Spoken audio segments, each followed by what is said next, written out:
आदिवासी शिक्षण संस्थेचे संस्थापक शिक्षण महर्षी विधानसभेचे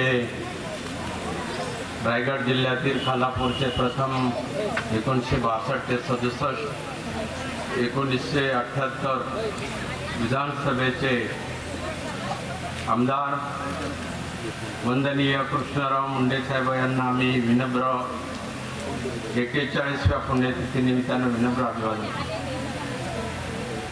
आजच्या या प्रसंगी तालुक्याचे आमदार साहेबांनी आपला अमूल्य वेळ त्यांच्या बिडी शेड्यूलमधून दिलेला आहे. या निमित्तानं आपण राज्याच्या आदिवासी विकास मंत्र्यांना पाचारण केलं होतं. 2-3 वेळेला जिल्हा परिषद अध्यक्ष लांडे साहेबांना आम्ही आपल्या तालुक्याला आदिवासी विकास विभागाचा अधिक निधी प्राप्त व्हावा या दृष्टीनं प्रत्यक्ष आम्ही भेट घेऊन त्यांनी वेळ दिली होती.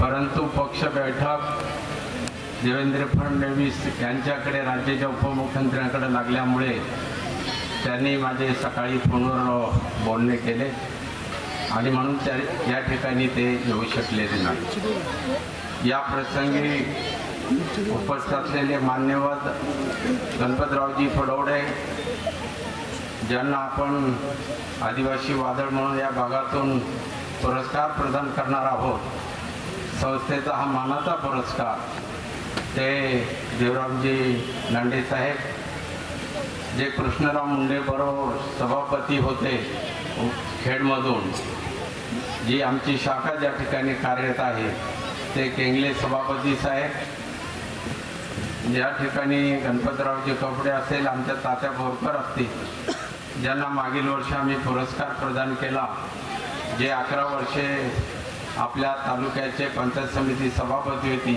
ते आपले ज्येष्ठ नेते आणि ज्यांना सगळ्यात जास्त कृष्णराव मुंडेंचा सहवास लाभले ते शिवाजीराव खैरे, देवका मोरे, सांगडे साहेब, नितीन भोईर, विठ्ठल रडे, बाळू केदारी, भोडके वकील साहेब, संस्थेच्या अध्यक्ष सुरेखाताई मुंडे, उपाध्यक्ष दत्तू मुंडे, विशेषतः आमच्या नानी, त्याचबरोबर राजेश मुगणे, दगडूवाघ, दिघे, अजितदादा, आमचे ज्येष्ठ मार्गदर्शक अजितदादा परदेशी, रामदासजी रावते, अमोलजी लांडे, ज्या कृषी उत्पन्न मार्केटवर निवडून गेल्या त्या आमच्या प्रियंकाताई शेळके, शकुंतला मोरे, कांता विरणक, अरुण घोटकर, चिमाजी कवटे, आमच्या गावच्या सरपंच जोशना, आणि यावर्षी प्रथमतःच आमच्या वाणी साहेबांनी गेले 20 वर्षानंतर उपस्थिती लावली ते आमचे सुरेश वाणी साहेब, आमचे उत्तरडे भाऊसाहेब. मी आपणा विशेष आपलं अभिनंदन करतो. खरं आमच्या लांडे साहेबांना आपण मीडियाद्वारे अधिक ती प्रसिद्धी दिली आणि त्यांचं कार्य हे या तालुक्यामध्ये उंचीवर नेणारे आपले मीडिया माध्यम, पत्रकार सर्व तालुक्यातील, त्या सर्वांचं मी स्वागत करून प्रास्ताविकास सुरुवात करतो. खऱ्या अर्थानं आजचा दिवस कृष्णराव मुंडे साहेबांचं स्मरण करण्याचा दिवस आहे. खडतर काळामधून त्यांचा जो प्रवास सुरू झाला, राजूर या गावी त्यांनी 4थीपर्यंत जे शिक्षण घेतलं आणि त्या काळी शिक्षणाची 4थीच्या पुढची सोय त्या ठिकाणी प्राप्त नव्हती आणि म्हणून त्यावेळेला आलेले सर्व जे मान्यवर इकडे आगमन करते त्यांनी सर्वांनी व्यासपीठावर आणि मंडपामध्ये यायचं आहे. त्यावेळेला 5वीला त्यांनी घोडेगाव येथे प्रवेश घेतला. 7वीपर्यंत त्या ठिकाणी आपलं प्राथमिक शिक्षण पूर्ण केलं. 7वी नंतर आपल्या या ठिकाणी असलेले एकमेव विद्यालय शंकरराव बोटे या ठिकाणी त्यांनी 8वीला प्रवेश घेतला.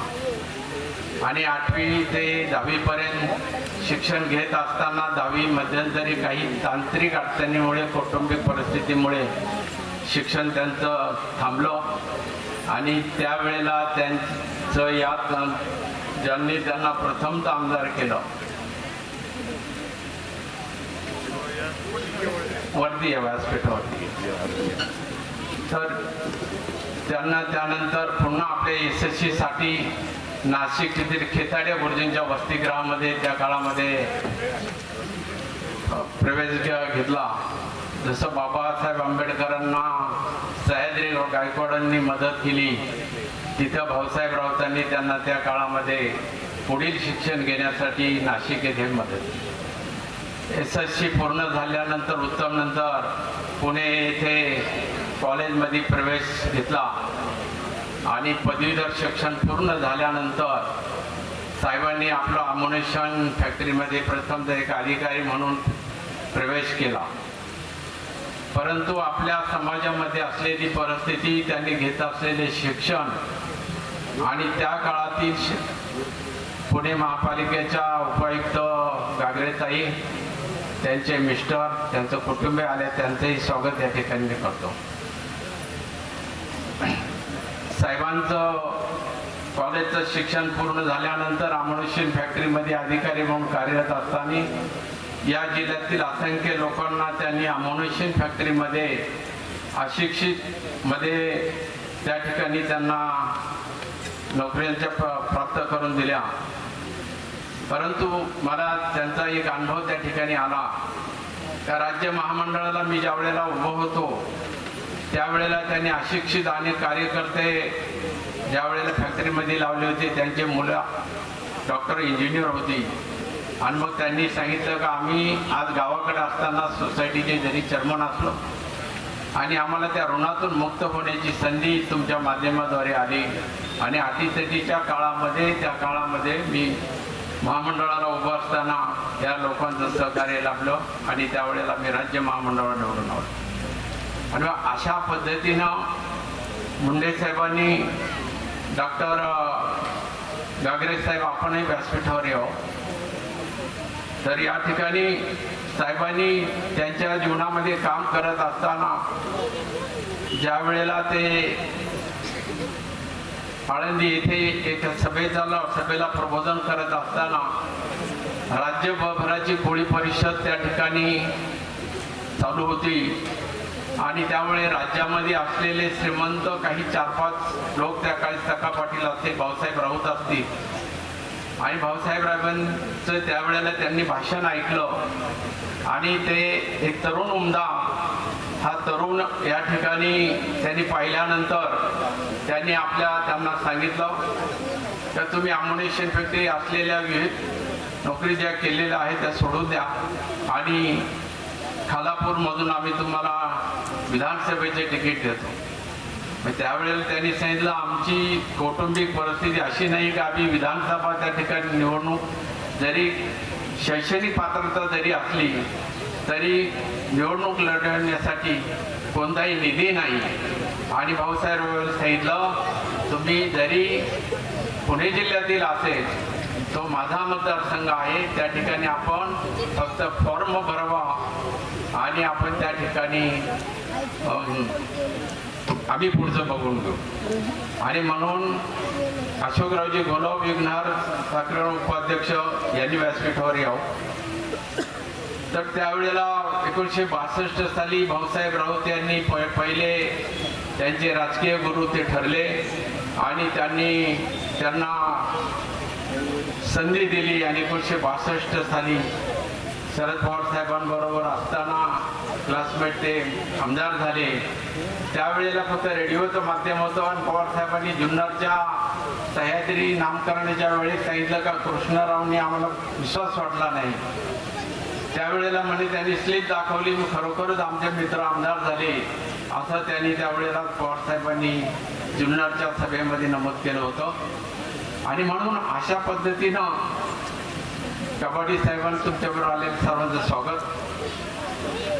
आणि अशा पद्धतीनं साहेबांनी 1978 साली सुद्धा जुन्नर जनरल मतदारसंघातून आपल्या तालुक्याने भरघोस मतांनी निवडून दिलं आणि अशा पद्धतीनं काम करत असताना राज्य आदिवासी महामंडळाची निर्मिती मुंडे साहेबांनी आदिवासी लोकांना जे आपल्या राज्यामध्ये धान होतं त्याला व्यापारी वर्गाकडून भाव मिळत नाही आणि त्यावेळेस त्यांच्या शिक्षणाचा त्याने उपयोग करून आणि राज्याच्या त्यावेळेच्या 2 डिपार्टमेंट समाज कल्याणमध्ये आदिवासी खातं होतं आणि त्यावेळेला ती त्यांनी सूचना केली, त्यांची घटनासुद्धा तयार करण्याची संधी त्यांना दिली आणि ती आदिवासी महामंडळाची सुद्धा साहेबांनी निर्मिती केली.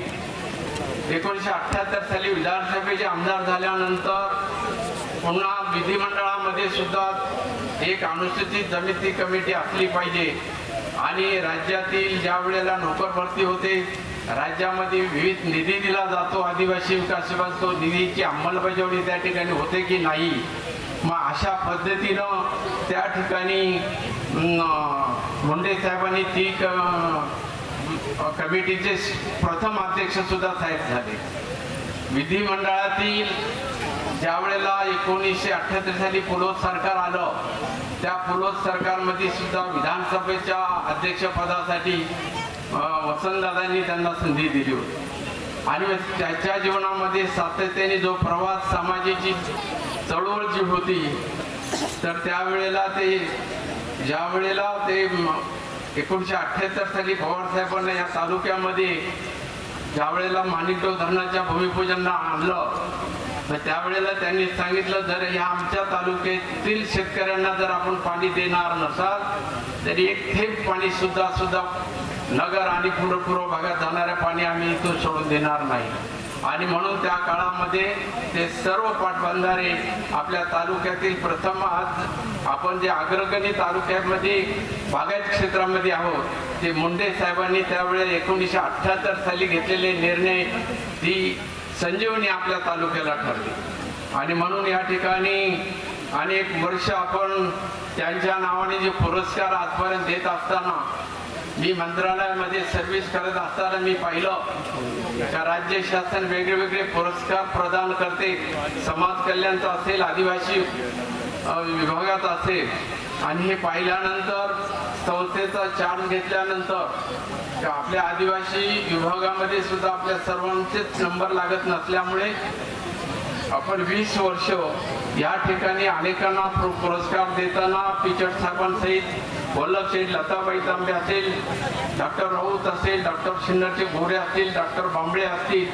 विविध स्तरातील सभापती खैरे साहेबांना हे गौरवण्याचं भाग्य ते संस्थेने घेतलेल्या निर्णयामुळे आपण हे दिलं. याचं कारण ही संस्था 1954ची, खरं आमचा जन्मही त्या काळामध्ये नव्हता आणि अशा पद्धतीने अनेक विद्यार्थी आज आम्हाला या व्यासपीठावर खाली सुद्धा अनेक विद्यार्थी आमचे बरोबरचे किसनरावजी उतळे माझ्याबरोबर क्लासमेट ते केंद्र सरकारमध्ये मोठे अधिकारी म्हणून गेलेले. आज रावते साहेब देना बँकमध्ये मॅनेजर आहेत आणि आज BDO साहेब रामदास डामशे आपल्या विद्यालयामधून विद्यार्थी होऊन गेले, ते अब्दुल कलाम बरोबर त्यांनी काम केलेले. असे हजारो विद्यार्थी आपण एक कोणती देणगी देत असतात. तर कृष्णराव मुंडेंनी त्यावेळेलाच सांगितलं होतं की आम्हाला शिक्षण घेताना मला स्वतःला जो खडतर प्रवासातून जावं लागलं म्हणून 1962 साली त्यांनी ज्या वेळेला ठरवलं की आपण आपल्या समाजाला जर शिक्षणाच्या प्रगती जर केलं तर इतरांच्या पंक्तीमध्ये ते बसतील आणि म्हणून 1964 साली सह्याद्री ज्ञान मंदिर म्हणून विद्यालय या ठिकाणी सुरू केलं आणि त्यामुळे याच विद्यालयात शिकण्याची संधी मला सुद्धा प्राप्त झाली. आणि त्या काळात जर ती हॉस्टेल नसती तर आई वडील जर पाहिलं तर रोडवर काम करून शिक्षण देत होते आणि अशा परिस्थितीमध्ये शिक्षण घेणं कठीण होतं आणि म्हणून या संस्थेच्या माध्यमामधून अशा अनेक विद्यार्थ्यांना पुढे शिक्षण घेऊन जाण्याची संधी मिळाली. आणि राज्यामध्ये आज आपल्याकडे दुलाजी घागरे या ठिकाणी आले, ते सुद्धा पुणे महानगरपालिकेमध्ये मोठ्या अधिकारी होते. आता घागरेताई आल्या त्या सुद्धा त्यांचे वडील सुद्धा आंबेगावचे सभापती होत्या, त्या सुद्धा पुणे महानगरपालिकेमध्ये अधिकारी होऊन गेला. अशा असंख्य समाजातील विद्यार्थी प्रगतीवर पाहत असताना त्यांचा गौरव करणं संस्थेला कर्म प्राप्त वाटतं. आणि म्हणून या ठिकाणी आज आपण या ठिकाणी सर्वच आलेले आमच्या भागातील सरपंच असतील, सर्वच आमच्या लेझिम पक्षातील आदिवासी भागातील महिला असतील. खऱ्या अर्थाने आमदार साहेब आज वरची भात शेती खरं आपली दुष्काळात गेलेली आहे. आणि आज जे काही पीक हाती लागत तर आज अनेक आम्ही प्रचार करत असताना लक्षात आलं की लोक सगळे शेतीमध्ये गुंतलेले आहेत. तरी पण आज बहुतांश आपला समाज या ठिकाणी उपस्थित राहिले. मी आमदार साहेबांना विनंती करेन की आपल्या राज्यामध्ये आपलं संमिश्र सरकार असताना आपली सुद्धा तारेवरची कसरत आहे. आणि या धावपळीच्या जीवनामध्ये आपल्याकडं विकास होण्याच्या दृष्टीनं लक्ष देणं गरजेचं आहे. आणि आज प्रथमतः आपण अनेक विकासांवर जरी बोलत असो तरी प्रथम जर आदिवासी लोकांचं मुख्य अन्न, कोकणामध्ये जसं मुख्य अन्न भात व मासे आहे तसं या ठिकाणचं उत्पन्न हे भात आहे आणि ते पूर्ण गेलेलं आहे. शासनाच्या निकषामध्ये वेळीच पंचनामे होण्याची वेळ टळलेली आहे. आणि म्हणून या ठिकाणी आपण आदिवासी विकास मंत्र्यांना भरघोस निधी, आदिवासी विभाग त्या ठिकाणी असताना स्वतंत्र आमदार साहेबांना एक स्वतंत्र बजेट असलेलं डिपार्टमेंट आहे. आदिवासी मंत्र्यांना ते अधिकार आहे. परंतु ते या काळात जरी नाही आले तर नजीकच्या काळामध्ये आमदार साहेब त्यांना आपल्या भागामध्ये आणलं पाहिजे. त्यांनी चांगल्या बिरसा मुंडा योजना जी काही आपल्या ठिकाणी नवीन GR काढला त्यांच्याबरोबर मला 5 वर्ष काम करण्याची राज्य आदिवासी महामंडळावर संधी मिळाली होती. आज या ठिकाणी काम करत असताना त्यांनी बिरसा मुंडा कधी आपली GR निर्माण केलेला आहे. हा सध्याचा लेटेस्ट GR आहे. त्या GR मधून वाड्या वस्त्यांना कुठेही रस्ते घेता येत आहे. आणि म्हणून परवा आम्ही चर्चा केल्यामुळे त्यांनी आपल्याला पुण्याच्या जेना कार्यकारी अभियंता त्यांनी पत्र दिलं. कार्यकारी अभियंत्याची सुद्धा आमची त्या ठिकाणी मंत्रालयात भेट झाली आणि त्यांनी मान्य केलेले का पश्चिम भागातले सगळे रस्ते आम्ही त्या ठिकाणी एस्टिमेट करू. आणि नजीकच्या काळामध्ये आदिवासी मंत्र्यांनी आपल्याला त्या ठिकाणी शब्द दिलेला. परंतु या ठिकाणी आपण आमदार साहेब एक तालुक्यामधून वाटचाल करत असताना आपल्या खऱ्या अर्थानं एकमेव हिरडा प्रकल्प या तालुक्यामध्ये आपला प्रलंबित राहिलेला आहे.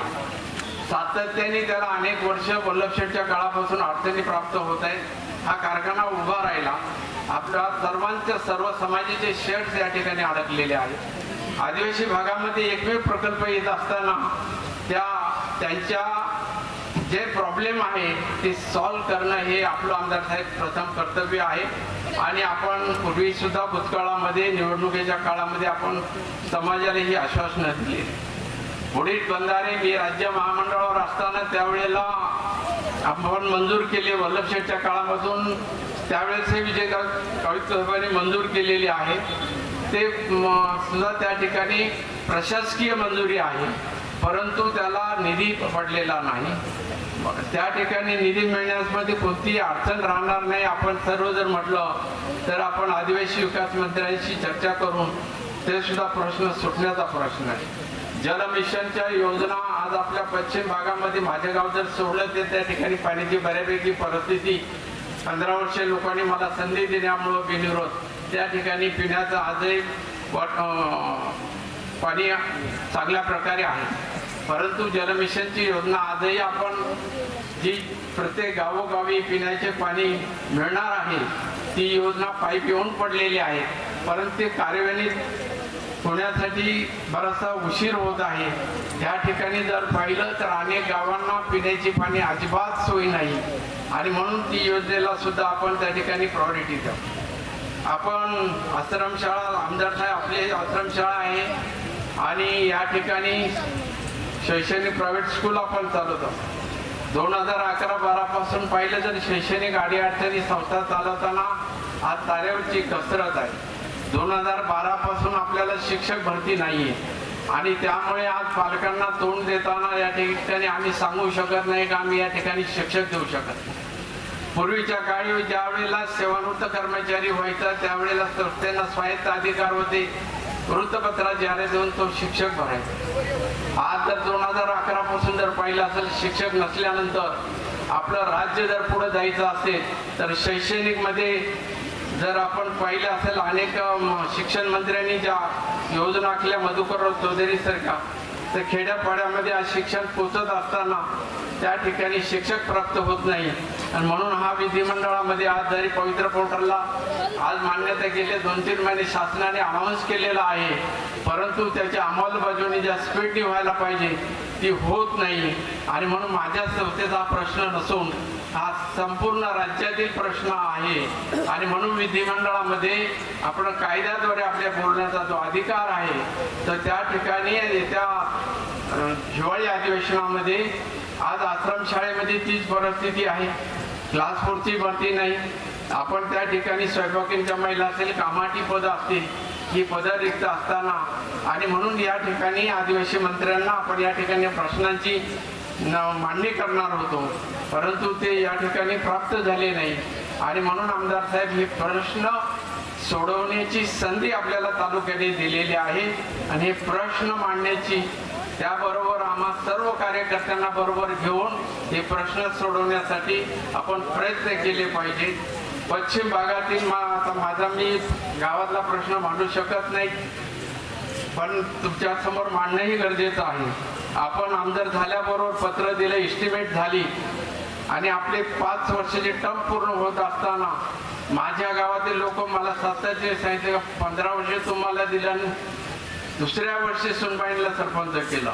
गावात चालायला कोणता नाही. भागामध्ये काही गावांना तुम्ही कार्यकर्त्यांच्या संमतीनं वेगळ्या वेगळ्या ठिकाणी संमती दिला, पण सातत्याने वल्लभ शेठ बरोबर आम्ही काम करणारे, आमचा तो एकही प्रश्न त्या ठिकाणी सुटलेला नाही. आणि या बाबतीमध्ये हे प्रश्नाबद्दल मी अनेक वेळेला आपल्याशी चर्चा केली. दुसरा प्रश्न सबस्टेशनच्या बाबतीमध्ये आपण त्यावेळेला आपण मीटिंग घेतली, आणि मीटिंग घेतल्यानंतर आपण ठरवलं का पश्चिम भागात वळसे पाटील साहेब वल्लभ शेठच्या काळामध्ये मंजूर झालेला तो प्रकल्प जो आहे, पश्चिम भागामध्ये मी सुद्धा शहराकडून आल्यानंतर खेड्यात मध्ये राहतो, पावसाळ्यामध्ये वादळामुळे पावसामुळे जी लाईट कमकुवत, म्हणजे लाईटीमध्ये दम नाहीये, जुन्या वायरी आहे, आणि 3-3, 4-4 महिने त्या ठिकाणी लाईट नसते. आणि म्हणून सबस्टेशन देण्यासाठी त्या ठिकाणी मी जागा देऊ केली होती, आणि जागा देणाऱ्याला संस्थेत संधी सेवा देण्याची सुद्धा कबूल केली होती. हे आदिवासी भागाचे ज्वलंत प्रश्न आहेत. आदिवासी वादळ त्यांच्या पद्धतीने ते बोलत असतं, ते करत असतं, गरिबांसाठी भांडत असतं. आणि म्हणून कृष्णराव मुंडेंचा भूषण पुरस्कार आज प्रदान करण्याचं आपल्या हस्ते त्यांना भाग्य लाभत आहे. हे सर्व प्रश्न आपण सोडवावेत, आणि पुढची विधानसभेला आम्हाला काम करण्याची संधी आपण द्याल अशी मी अपेक्षा बाळगतो. मी आपण सर्वच्या निमित्ताने कृष्णराव मुंडे साहेबांना वंदन करण्यासाठी आलात. मी आपला सर्वांचं संस्थेच्या वतीने आभार मानतो. आणि या सभेची धुरा या तालुक्याचे कार्यसम्राट आमदार अतुल शेठ बेनके यांनी स्वीकारावी अशी मी आदिवासी शिक्षण संस्थेच्या वतीने, तसेच सर्व आदिवासी बांधव, आदिवासी सर्वांच्या वतीने शिफारस करतो. आपण अध्यक्ष स्वीकारावं अशी मी विनंती करून माझं